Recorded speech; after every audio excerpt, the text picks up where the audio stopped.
Hi, I'm Ben Platt, And I'm Brandy Clark. and we are here at American Songwriter, Songwriter to Songwriter. So, how'd you find your way to music in the first place? So, my mom really has been every influence I've probably had musically. She loved country music and she loved musical theater. So, my first memories were watching Coal Miner's Daughter Oh, about Loretta Lynn of course. and Sweet Dreams about Patsy Cline, and then her taking me to a local production of Oklahoma. And she could play kind of any instrument except guitar. She can play guitar now, but as a kid, she didn't play guitar. She could just fake her way on the piano. So if I heard a song I loved, my mom could sit down and play it. Now, how about you? That's amazing. That's funny that every instrument but guitar, and that now guitar is like your home base. And that might have been why. And it's also why I am not a natural harmony singer. Because my mom just wanted somebody to sing harmony with. And so she would get me to stick on a melody and she would harmonize. So that was it for me. Now, what about you? Similar. I mean, my parents met doing musical theater in college. I mean, they met, and then I think my dad was either directing or producing some show at Penn at the school and cast my mom in it. And so when I just grew up with them singing musical theater and playing as musical theater in the car, and like doing youth musical theater programs that all of my older siblings had done. And so I think, like, first and foremost, like, the world of Broadway and like characters singing their perspective was like the first place that music really influenced me, and I sang mostly in that context. And it was only as I got a little older and started to like widen that bubble and play piano myself and hear other artists and start to listen to what my parents loved growing up, like Carole King and James Taylor and Fleetwood Mac and all of that kind of stuff, that I started to realize that didn't have to be always in the context of some larger story, and that there was so much more to it than just this world of original cast albums, which obviously I still love the most. But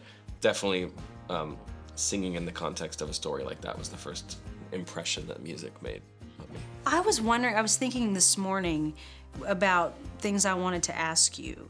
And I was wondering if your background in musical theater and having to get into into a character and that character's mindset to sing and embody a song, do you think that's helped you as a writer to be able to figure out what it is you as your own artist wants to say?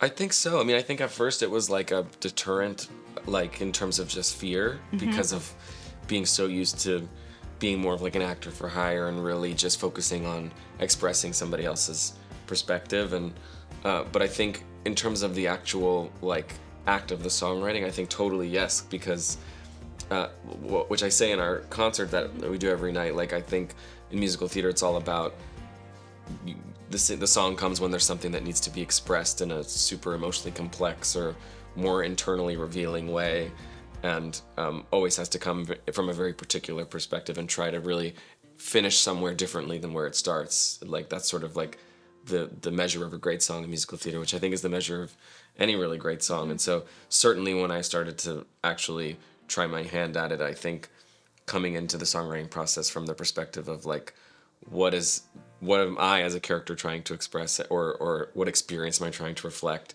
and how is it going to be different at the end of the song than it is at the beginning? I feel like that was a really great gateway, like entry point Yeah, for that. I would think so. So when do you remember trying to write your first song? The first like form of songwriting I think I ever remember is writing lyrics, rewriting lyrics. My family all growing up would perform like whenever there was like a family event, like a wedding or a bar mitzvah, or we would take like a pop song or a theater song or a medley of songs and rewrite them to be about whoever was being bar mitzvah or whoever's getting married, and like do it as sort of like a comedic thing. And so I loved the wordplay and the scansion and the rhythmic kind of like math of taking a song that already had very clear boundaries and trying to change it and rewrite it and come in from like a purely lyrical perspective. And then only when I was in my early 20s and was doing Evan Hansen and was really wanting to, try to go all the way and write totally from my perspective and take the sort of like training wheels of like the joke off. That's when I started to I mean, I played piano my whole life, but this is the first time that I tried to like marry the two and really write musically from the ground up. What about you? When was your first? It's very similar. I guess sort of. You know, when I mentioned the movie Sweet Dreams, the music of Patsy Cline really was what got me. Mm-hmm. And then when I would see Coal Miner's Daughter and see that Loretta Lynn wrote those songs, because I as a kid thought every song that was ever going to be was in existence. Like God just said, on the seventh day, God said, here are all the songs. I didn't realize that people were making up new songs until I saw Coal Miner's Daughter and that Loretta was writing those songs. Right. So I wanted to write songs like I Fall to Pieces and Crazy as like a 9-year-old girl. And so I was writing all these heartbreak songs, probably ripping off those melodies now that I think about it, to try to write those kinds of songs, things I didn't know anything about. And so that's where it started. And then I put it away for a long time, and also in my 20s got serious about it again. But I always was intrigued with songs. Clearly, we both were. Yeah. Do you have a memory of the first song where you feel like this is actually really reflective of what I'm going through? Like where you felt like it kind of locked in for you in terms of like, oh, this does feel like my perspective expressed in the right way? Yes, and it wasn't until much later. You know, I think for me, I moved to Nashville, and I was writing songs, and they were bad songs. You know, at the time. You have to write at least like 50 bad ones to get a good one. You know? Or 50,000, you know? And so they were bad songs. And so I was writing songs, and when you're here in a community of great songwriters, you can't help but get better. But you're also always trying to impress other songwriters. Yeah. And I definitely was doing that a lot, you know, and so I was trying to write what I thought would not only impress my peers, but that might impress another artist enough to want to record it, that might get it on the radio. I think the first song I wrote that was really all me was a song that was called I Cried. And I wrote it about my grandparents. My grandma lost my grandpa, and then she passed away a year later. Wow. And that really, that was a pivotal moment for me, because I realized, or I learned then how to not just write a song that, you know, had all the right rhymes and all the right chords and melody, but that also had all the right heart. Yeah. So I think that was probably it. That's beautiful. Do you remember that moment? There was one that I wrote that was sort of the first. I feel like heartbreak is, like you're saying, is like kind of the first place you go to, just because we have so much reference for that, and also that's the thing where you're like, oh, I feel emotionally charged enough about this to really go out on a limb and try this. So I wrote this song called Better, which is on my first album, which was, I think, the first sort of fully formed song where I felt like this feels particular to me, and not like it's sending up any other particular, like, you know, that I'm not like overly referencing, or, you know, I sort of wiggled my way into something that felt a little more particular to me, which was just about like a very sort of frivolous 19-year-old breakup, which at the time felt like the world was going to fall apart. And now I, you know, listen back to it, and there are things I would do differently, and there's some simplicity that I would have tried to kind of, you know, do some more with, but it was the first time where I felt like I can imagine playing this for other people and being okay with, you know, the deep uncomfortability of that experience, because I do think it's something I like enough to do that. But there's been better ones since then. Yeah. And the song was called Better. So it was called Better. You know? It was a good start. You know, it's funny you would say that you knew it was great because you felt like you could play it for other people. I always know something's great when I'm scared to play it. Totally. Are you that same way? I think it's both. Yeah. Yeah. It's like that cliff of like, I couldn't imagine jumping off of this, but also like, for some reason I also have to. Like I think like it feels incredibly invasive, but also feels like something I really want to share at the same time, if I can manage to force myself to do that. But certainly I feel that same fear, I think, because I think when something resonates, it's because it feels personal and like something that only you might understand in a certain way. Yes, and it would crush you if someone else didn't didn't love it, or at least that's how I always feel. Totally right. You've written about this crushing emotion, and if I play this for someone else and they're like, oh, that's cute. Yeah, I don't get it. Yeah. But I always find that specificity makes things so universal. Like, that's the things that feel the most like no one's ever gonna really get exactly what I'm saying here. It's like, as long as you are as particular as you can be emotionally and in the sort of creation of it, that's the moment when I think the most people find their way into it, because then there's nothing generalized or sort of smoothed out about it. It's interesting you would say that, because someone who was a real mentor to me is a songwriter named Mark D. Sanders, and he wrote "I Hope You Dance." He wrote he's written many amazing songs, but that one in particular. And he said to me, "To be universal, you must be specific," and that's so true. Wise words. Yeah. Oh, thank God for Mark D. and wherever you figured that out. I guess Mark D. Mark D. Oh, he'll love that when he sees this. Hi, Mark D. I think the first time we ever met each other was in our session proper. Yes, it was. I mean, I knew very much who you were.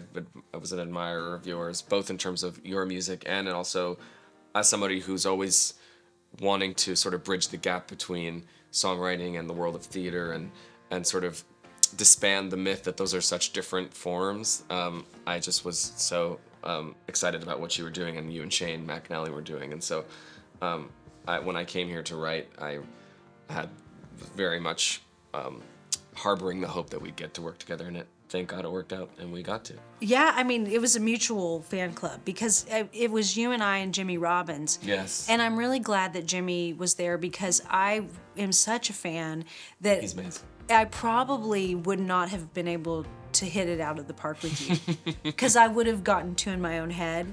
And Jimmy is such a great writer and knows how to keep things going. And I just remember loving that you so knew what you wanted to say. You came in with that idea, Treehouse. You wanted to write it about you and Noah. And I loved that. Like, oh, I love that this guy, he knows who he is enough as an artist to want us to help him tell this story. Well, thanks. Well, I think it was an idea that I had. I had like my little notes app going. I'm sure you have some kind of similar thing where just anytime something strikes inspiration, and I loved that idea of that metaphor of, because we had just got our first home together, and we were calling it the Treehouse because it was surrounded by trees, and I kept thinking about this dichotomy of like something being so fragile and so almost about to fall apart, but also so safe. And I knew that was like a fruitful area, but I was really particularly saving it for our session, because I just had this inclination that when I found out we were going to finally get to do something together, that like we might really connect on that, and I'm so glad that we did. And it was so easy. Totally. You know? Do you find that's sort of the ones that come the most kind of organically and usually quickly in a sense are the ones that kind of land? I find sometimes when you have to muscle through it, it's not a great sign. It isn't, and I've had to do a lot of internal work on that, because I used to, when I started to have success as a writer, it was with things that happened like Treehouse, and I would get almost mad, because, I would get mad, because I would think of these songs that I had just labored over, and I've actually talked about it to a therapist, because it was something that bothered me, and the therapist said, will you equate the amount of work to something with how much success it should have? And she said, all those times that you've labored gets you to the time when you write that song in an hour. Exactly. You know. I feel like that's true of performing too, like in the places where the adrenaline's a little higher, or where things are there's like higher stakes, or it's a venue you're scared about playing in, or a hometown, like when I play in LA, or when we played the Ryman recently. I think that like the doing of it can feel harder in a good way. Like there's like you're earning it a little more, because you're feeling or at least for me, because I'm feeling so controlling of the result, that sometimes the satisfaction you can wrongly associate with only shows that are like that. But it's about, at least for me, it's been about just like learning about there's such equal fulfillment and joy to come from the ones that feel breezier and less intense, and but I totally relate. As an OCD and type A person, I love a result and an effect being very correlated. So I get the frustration of like, why did I slave away just to walk in here and waltz in here and be like, how about that? That sounds great. And then that be the one that everybody loves. But I think what you said is right. It's like you only get there because you've had the experience of elbowing your way through ones that aren't coming together. Yeah. I think of it, I mean, most things come back to a sports analogy for me. But I think of... This just flew right over my head. I think of, what's the say? I mean, sports and being in a show eight days a week, or 8 shows Sure. a week is the same thing. It's an athletic thing. Yeah. All those, I always think like, you know, those other times where you've labored, that's going to practice. Yes. And then when you walk in and someone has an idea like Treehouse, you're up to bat and you just hit it out of the park. Is the way I started to have to think about it. Okay, that I understand. Yes. But I do remember it was very breezy and just really symbiotic, and Jimmy is so wonderful. Yes. Jimmy Robbins. Shout out to Jimmy. And he sat there and played it, and you went in that little booth of his and sang it, and it was just magic. Yeah, I loved the vocal from that day too. My half of the vocal on our song is that Okay, day. that's what I thought. I sometimes I find you can't really recreate the feeling from the day you wrote it, like the day of creation. I mean, I sometimes get really too vocally particular and harsh, and I've found that when I just sort of let go and keep what was there in that original feeling and not get too precious about going in and re-perfecting, that's when I think you get the best. See, that says a lot about you, because you are someone I would say is a world-class vocalist. That's very nice. It's very true. And I got to work with Brandy Carlisle. She's also, I would consider, a world-class vocalist. She's the same way. Yeah. You know, she'll keep a scratch vocal, and there's something to that. For sure. You know, it's a good lesson. You can hear the creation in there sometimes, you know, and those little imperfections that make it something special. Yeah, and I think too when you don't feel like the record button's on. Yes, exactly. The stakes are off, and so you're not like tightened up.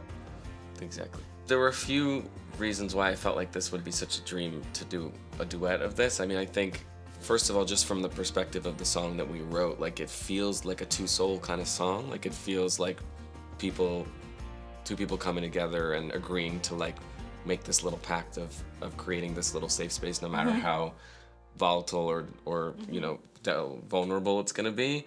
And I never had the opportunity to do any kind of duet on a record of mine. I think, which I've said before, I just think that for some reason, I can feel when two people are on a song together that they didn't get to make together. And so I've never really had the opportunity to make a song with somebody and to write it from the ground up with someone who's also an artist and also, you know, would even really sing a song like this. And so I feel like it felt like such a natural final piece of the puzzle to, you know, which I didn't know necessarily what you would say, but to go out on a limb and hope that you would feel the same way, that maybe it made the most sense for us to get to do it together. And I'm so happy that you agreed to do it. I'm happy that you asked me, and that you were so patient with me not being a great harmony singer, and made it work and continued to make it work on tour. And one of the things I think is really beautiful, and I think about this every night when we sing it, is that we're both gay. Oh, yeah. And we're singing this love song. Yeah. And there's something really beautiful about it. I couldn't agree more. That people, and I can almost get teary thinking about it, that people just love that we're singing it. I agree. I mean, I think love is, I know, it's said over and over again. Yeah. Love is love. Yeah.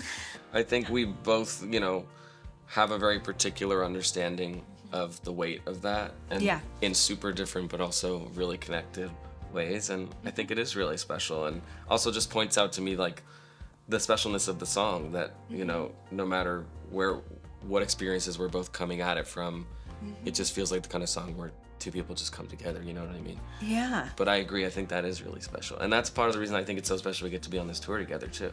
Yes. There's a lot of special.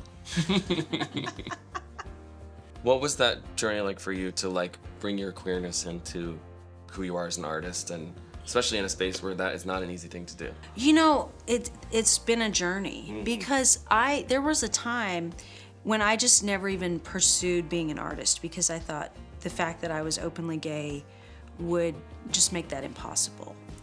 And luckily, there was my first manager, Emily Marchbanks, heard some songs I was singing the demo of and approached me, and wanted to help me make a record.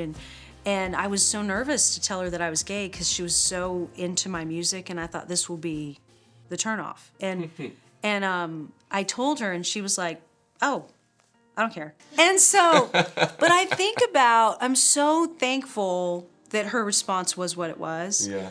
Because it kind of let me like think, oh, I could exhale. Yeah. You know, like, whew. And so that was, she's like, we'll just, focus on the music. And I've seen the way that being gay is treated in country and Americana music change. In Americana music, I don't know if it's ever been taboo to be gay. I don't think, and my artist career lives more over there. Yeah. But I was definitely scared. I never met there was never anybody who said this won't happen because you're gay. So it might have just all been internalized. Yeah. I'm glad that I didn't get the opportunity to make a record before I was out of the closet. Yeah. Because I would have just done whatever I needed to stay in there. And that's a terrible place to be. Oh, yeah. And then, I'm so happy for where things are now. I think for me, I really saw just how far it's come from my first record to my most recent record, which is my fourth record. On my fourth record, the pronoun is she. And I didn't even notice it until a journalist pointed it out to me. And I was like, oh, wow. Yeah. I never even thought. Exactly. So that's been an amazing journey. And I'm really happy that I have just gotten to be who I am and haven't had to, keep part of myself in the shadows. And that just feels like a slow suicide to me. Oh, for sure. And then the time I've spent in the musical theater world, I remember there was, at one point, they said we didn't have enough diversity. And I said, well, all of the creators are gay. And I remember our general manager at the time saying, oh, honey, that's no big deal. We're here. Yeah, that is the majority. It's the one place where that's the majority. Yeah. Is in the theater making. Did that help you?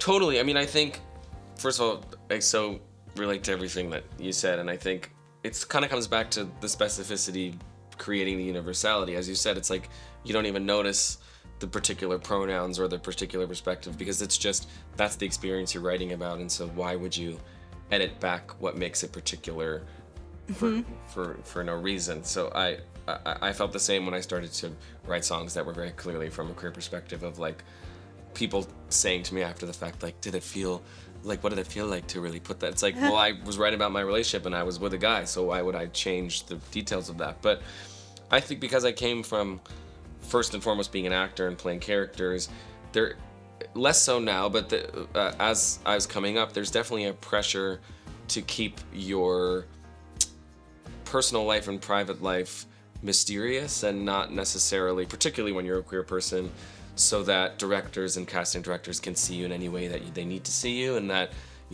if you're too overt about your queerness, then they might not cast you as a romantic lead, with a girl, or they might not see you as a character that is masculine presenting, or, that there might be an aversion to you being able to be as chameleonic as you want to be. So I think that I had this internalized thing of not necessarily wanting to be so forthright about it as I was starting to come up and play different characters. So for me, songwriting and coming into this world of getting to have my own artist project and sing as myself was like this beautiful, freeing space where there was nothing to do but be completely upfront about all of that and share my experience without any kind of edit, and kind of just force myself out of that way of thinking and limitation, which I think as we're moving forward and the industry's getting more kind of symbiotic, like I think that myth is kind of lifting in the sense that like queer actors can play incredibly queer femme characters and then turn around and play, the prince in a straight fairy tale. Like I think that it was just a great like door bust open of like, you know, when I'm not worried about anybody else's story, I can just be as authentically, however my queerness, you know, wants to be represented. That's how I can represent it. I don't have to worry about shape shifting it in any way. So I've loved. I feel like getting to songwrite as myself, if anything, has put me like more in touch with that part of my identity and understand it better. And I feel grateful to artists like you and people like Sam Smith, and just there are a lot of queer artists who I like, Elton John, and who I grew up seeing be so, just having it be part of the tapestry of what they were making and not always necessarily the reason or the cause, but Right. just part of the specificity and part of the story and part of what makes it particular and interesting. It's interesting what you would say. You said that about, for one thing, I would never have guessed that you struggled with being gay at all. Like, when I see you, I think, oh man, there's somebody who never had any shame. Well, and privately, I think because I had such an accepting family, like I did have the privilege of not having to feel like any kind of shame about like I wish I was different on like an interpersonal level or like a romantic level. But I do think there's this thing of being an actor in the industry that it can get in your head about you know, keeping a lid on that in a certain way in terms of the public eye. So yeah, I think that was a bit more of a learning curve for me of like, no, that's part of what makes you an interesting artist, not a limitation. It's just a kaleidoscope part of who Yeah. you are. It's just crazy, you know, when you said that, I thought how it's so backwards because I never questioned Tom Hanks's sexuality when he was in Philadelphia.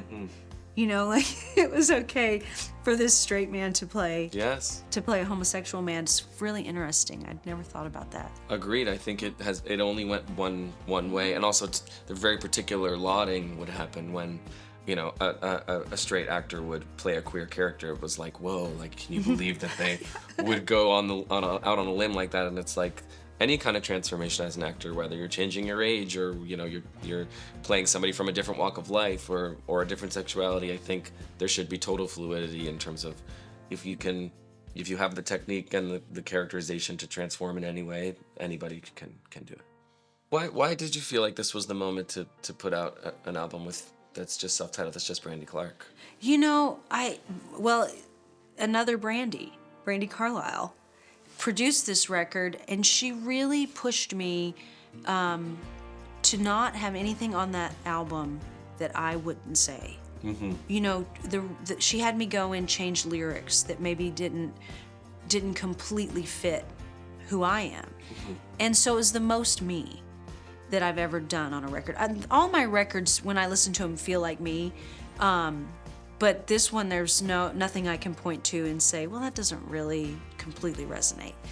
And so I wanted to title it Northwest because when we started working on it, we're both from Washington State, and she's like, I see it as your return to the Northwest. But when I would tell people I'm going to call this record Northwest, they would say, well, you know that's Kim and Kanye. I was gonna say. Yeah, there you go. And so I was like, oh, I'm not going to call it that. And I'm glad that they have that child named Northwest, because I probably would have just gone that route. Yeah. But It's not a bad idea. yeah, Either. I mean, I think the self-titled thing was probably better and was what it was supposed to be. Totally. But there was nothing else that resonated enough with me as far as one song to encapsulate the whole record. And I love that 4 albums in, I made a self-titled album, because it's an evolution, and I feel more like myself now than I did yesterday. Totally. So that was why. I'd love to hear how you and Dave Cobb connected. Yes. How Honeymind came about. So when I started writing this album, I think whenever I'm starting out, I try not to put like any kind of like stylistic idea on it before I see what it's gonna be. Like I just sort of allow the first few songs in that sort of period to just come out and be whatever they are, and then sort of just see where I'm at, as opposed to being like, I'm gonna make an album that sounds a little bit more this way, or I'm gonna live more in the folk space now. And I think just because, like you were saying, I sort of feeling a little more comfortable in myself and realizing who I am and getting more just holistically understanding of where I'm at, having found Noah and settling into my life with him. And I think that the sound that was a little more like unadorned and a little more in this kind of Americana folk landscape just felt reflective of just emotionally where I was at and was feeling really right. And I think as soon as I felt that that's the space that the music was going to live in, like one of the first people that comes to mind in terms of a brilliant producer who operates in that space is Dave, and been such a fan of him and so many of the different things that he's done, and also how he's able to, I think, really zero in on individual artists depending on who he's working with and really bring out the authenticity and sort of organic nature of them, as opposed to there being like a sound of his that is sort of put on to people. It's just he seems to really pull just whatever's the most real to that person at the time out in the way that's the most kind of untouched and honest, and that felt so appealing and exciting to me, and I was thrilled that he agreed to do it and was into it. And I think in terms of the honeymind of it all, I've told this story, but I was on a hike with Noah and we were doing mushrooms and having one of those lofty conversations where little songwriting nuggets come about, and one of those I was talking about just the experience. I'm a super anxious person, and just he has this really beautiful ability to help me to just come a little bit back down to earth and not get so stuck in my mind. And I was thinking about like a visualization of what it looks like inside your mind when you're dealing with like stresses and anxieties and things that are sort of roadblocks and they're kind of sticking out, and there's like these sharp kind of things that are fighting with each other and that are in the way of more important stuff.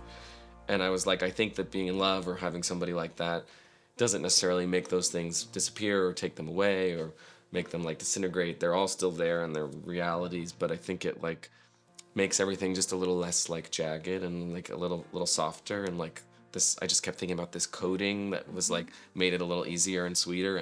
And we landed on honey, and I was like, it's honey, there's my honey in my mind. And Noah was like, that sounds like a song. And so I went and wrote the song, and then down the line, it felt like a great kind of moniker for the whole energy of the album. I think it's a great moniker for the album. Thanks. Yeah, and I even love, this is such a little thing, but I even love on your hoodie how you have the honey dripping down. Yeah. No, it's the inside of our minds. It's beautiful. Thanks. It's a beautiful album. Thank you. And it's what I love about it. It's a roller coaster. Yeah. I think I love an album that's this and this and totally. It's gorgeous. That's very kind. And you're right about Dave Cobb. Yeah.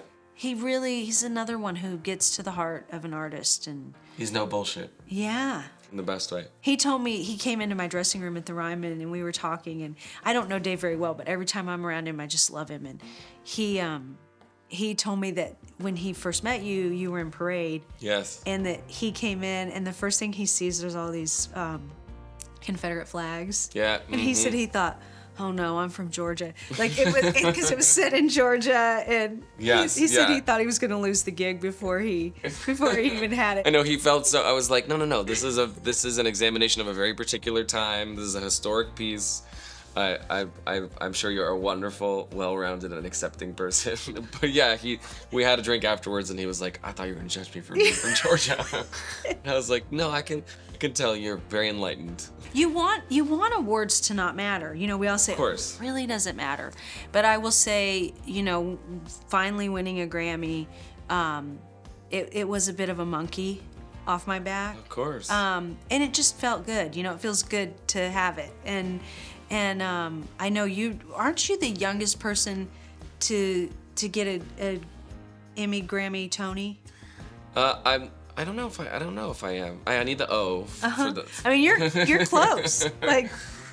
But yeah, no wait. I wanted to ask, do you feel like because this was your self-titled record and that you feel like there was sort of a homecoming into yourself in a certain way, that it felt particularly satisfying for that to be the moment when this finally came together in terms of the Grammys of it all? Yes. Well, I think it's what it is for me is it tells me to be vulnerable, because I won a Grammy for the most vulnerable thing I've ever done, which is Dear Insecurity, which is really my letter to insecurity. So that's what it has said to me is, all these times I've been recognized. I mean, being nominated is great. Anybody who says when people say being nominated is an honor is a lie. It's not a lie. No. But it did, I think, crossing the finish line was something that was so vulnerable. Just reminds me to be vulnerable. That resonates. Yeah, that's such a productive thing to take from a world and a form of validation that can sometimes be really unproductive. So that's beautiful. There is, and I'm sure since you've won all three of those, Emmy, Grammy, Tony, and you will win an Oscar. I'm going to predict it. You'll win one. There is that feeling, and I'd love to hear if you've had this feeling of the next day you wake up and you're like, now what? Well, I'm still that person. I'm still that insecure person. Totally. I think seeing it as like a beautiful moment is like all that it needs to be. I think, like you were saying, like being nominated and just included, both in terms of Grammys and in terms of Tonys, like being just seen by the community in that way that you care so much about, that you work in all the time.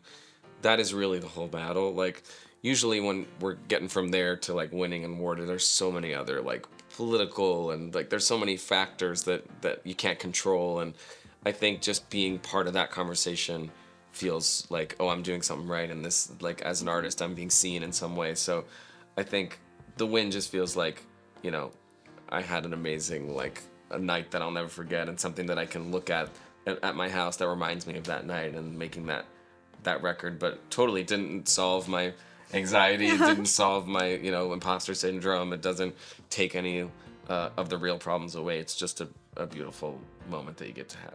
Yeah. Do any of those three, does one mean more to you than the others?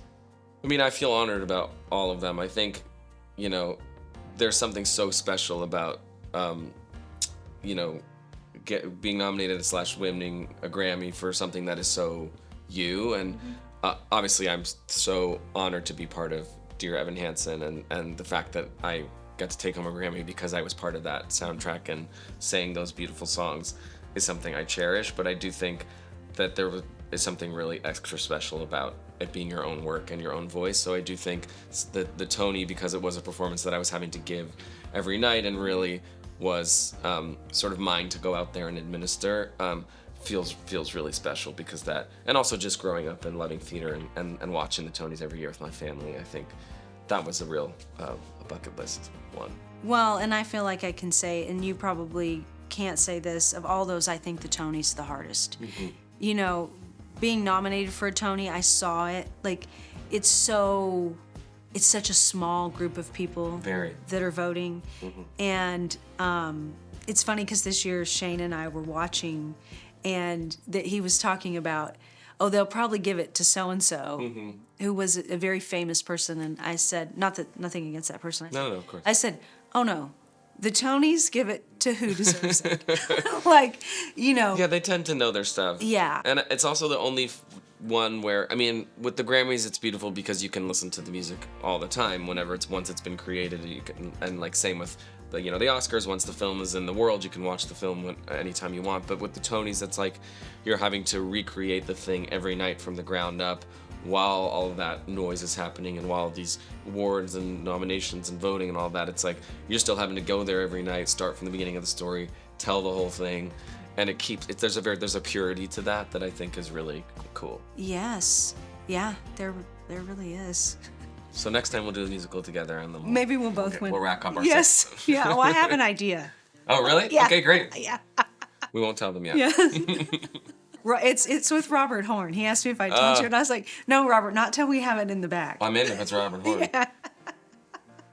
Was this your first time at the Ryman? My first time at the Ryman. My first time in the building. I'd never even seen a show in the Ryman. I mean, I've heard tell of it my whole life, and especially in the last 5 or 6 years when I've really understood the songwriting and the world of Nashville and everything, and it's so surpassed my expectations. Even I knew it was gonna be special, and I felt really nervous that first night because it was like I played the Palace before we got to come on tour, and it's the same kind of thing where you can just feel all the people that have been there, you can feel those spirits and the weight of that, and It's beautiful, and there's so much intimacy and warmth. It's like so deceptively small. Like it's like 20 some hundred people in there, but it feels like 100 people. It's so everybody's like hugged in the way that building is shaped, and the sound feels the same. It just hugs you right back. It does. Like, you must have been there many times. I have, and but I had a really interesting. I don't ever think anything is by coincidence. Mm-hmm. And the night before we played the Ryman, well, I guess it was 4th of July. I got to be a part of the Macy's fireworks. Yeah, I saw. And there was a lot of ash in the air. And so I woke up the next morning really struggling vocally. Oh shit. And I was texting with my friend Kevin Cahoon, who I'm sure you know. And I said, I'm kind of nervous because, playing the Ryman tonight with Ben, and man, this ash just really like got me. And he said, oh, the ghost of Minnie Pearl will have your back. And then I get there and I'm in the Minnie Pearl dressing room. Wow. And I was like, I took a picture of it and sent it to Kevin, and I was like, she really does have your back. Yeah. Well, you sounded fantastic, so I would never well, know. Thank you. I mean, lots of honey and lemon, all the good stuff. Yeah, all the good stuff. But the first time I played the Ryman was actually, sometimes they'll do the Opry at the Ryman. Yes. And it was also the first time I ever played the Opry. Whoa. So it was a double whammy. Double whammy. And I remember feeling my legs shake. And it's just, to me, it's a sacred spot. Very much. Much like what you're talking about. I've never been in the Palace, but there are those places that just, the ghosts are. You feel it. Are there. And we've played so many beautiful places, and we have more to go. But I think anywhere that has its own special character and flair. But yes, there was something in the air there that felt very. That one of those things that'll really stick with you. That like ineffable thing that will stick with you. So I hope it's not the last time we play the Ryman. No. Certainly won't be your last. Well, it time. won't be yours either. And the Fox Theater, we have that coming up. Yes. Have you played there? My last tour, I got to play there. I love. Yes. Love. And It's the gorgeous. Greek out in LA. That'll be my first Greek. Oh, you're taking me to all these great places. I mean, these are wonderful venues. That's exciting. And some of these theaters, I can't remember the cities in some of them, but man, there was one we were at. It's the most beautiful theater I've ever been in. There've been some really beautiful ones. I'm trying to think what it might be. The Providence one was really beautiful. That was it. Yeah, it was gorgeous. Mm-hmm. Like really ornate. Yes. As much as I love a big amphitheater and the like sort of Laurel Canyon energy of being outside in the breeze, I love those experiences too. But something about being in an enclosed, warm, kind of, you can feel every person kind of space. I think especially for this type of music, it just feels so special and connected, and that's my favorite places. And I grew up obviously in those theaters pretty exclusively doing musicals, so that's where I think I feel the most at home, is in houses like that. Wow. So this is not even a question that you asked us to talk about, but I have to talk about Maybe This Time. Because sometimes we have to get going, but I will never leave until you've sung that song. Because I've never heard anything like it. Like, that performance, Ellen, who plays with me, I'm like, what is it? I mean, and she's like, well, she starts getting real like musical nerdy language. It's this interval and that interval, but I went home the other night and looked up Liza's. I mean, you're on par with her. That's very. Is there something particular about that song that resonates with you? So many. Liza Minnelli in general. Liza and Judy kind of as a unit like that were hugely. I've got ruby slipper nails right now, but I just both of them. I think I find both in terms of just as queer icons and also just as performers, as vocalists, as individuals. Like, I just think I always felt a real like I want to emulate that. I want to be that vocally.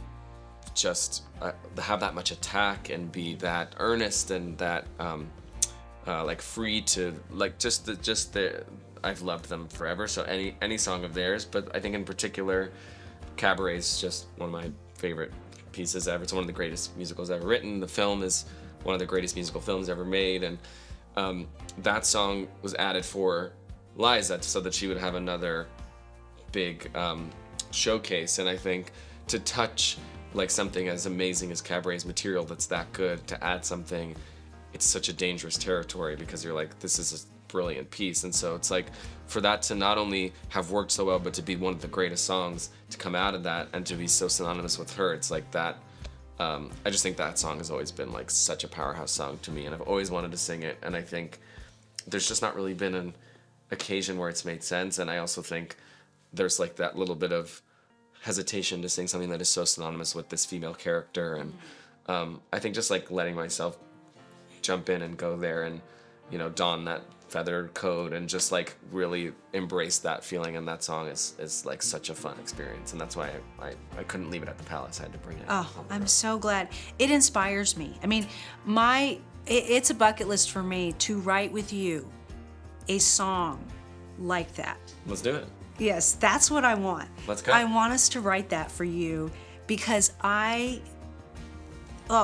when you sing that, to me, you are Judy Garland, Liza Minnelli, Barbara Streisand, Ben Platt. That is very, very kind. And I think we should absolutely write that song. We're gonna. And we'll wear feather boas while we write it. You can wear a boa and I'll wear a ball cap. Okay, perfect. And I'll wear a boa too. Well, once we finish our tour and take a long nap, what do you got up the pike? What's coming up? I'm gonna dive back into writing. I need to write a new record. Yes. I know I mentioned earlier I'm really close to figuring out a new project with Robert and Shane. Yes. And so Excited to hear what that is. Yeah, I mean, my plan is for you to star in it. And so just, you know, I need a season of creating. Yes. I've been on output for a long time. As far as, you know, promoting a record and touring and all that. So writing, figuring out what my next record's going to be, and getting inspired to do all that, you know? Totally. What about you? Where are you off to when we wrap? When we wrap, I'm going to get married. Oh! In the fall, go on a honeymoon. And then I'm pretty open to the universe. I mean, I think I feel similarly where I'm ready to creatively... My fiance always puts it that we're horny for the process, which means that we... Oh my gosh, I love that. We love the actual making of the thing, and we had the opportunity to make this movie theater camp together a couple of years ago, and I think that really cracked open this just realization that songwriting isn't the only space in which I can take more creative control, like you know, watching you guys write that musical, and I think that having that sort of scope and ownership of something feels so inspiring and exciting to me that regardless of medium, I'd love to just keep finding things where I can help be part of the creation, and whether that's another record or, you know, a piece of theater or, you know, a film or I think I'm just looking for something that feels like I can be part of from the day one of it. I love that. Yeah. And maybe it'll be the musical. Yeah, I hope it is. Ben, I'm putting it hard into the universe. Well, it's out there now. Yeah. And Robert's always like, I was telling him, I said, I just love Ben. I want to write something like for him. And Robert, he like sends me this list of old movies. He's like, I think Ben's kind of a little bit like this guy and that guy. And I wish I could think of the names right now, but like, watch these. Like, and he's funny, and, you know, because everything for Robert has to have comedy. Well, of course, he's a genius comedian. Yeah. And that's, I couldn't live, one thing I learned from writing Shucked, I love like Les Mis, and I love, of course, you know. But we need the lightness on our hearts, too. I don't think I could spend 5 to 10 years in the creation of something like that. Yep. It would just kill me. Yeah, Evan Hansen, the one sort of saving grace was that, I mean, it was amazing, but Stephen Levinson, who wrote it, in addition to all of the heaviness that came with it, he's also really witty, really funny guy, so there was always room for some levity, and I think that show wouldn't have been able to be taken without some... Oh, yeah. You know, so too hard of a pill to swallow without some laughter and levity. So yeah, well, I'm excited to watch all those old movies now then, too. After I leave, I'll text him, too, because, I mean, Robert's an old movie buff. You know, everything goes back to something in black and white. Of course. Yeah, he's an old queen, that's why. Yeah.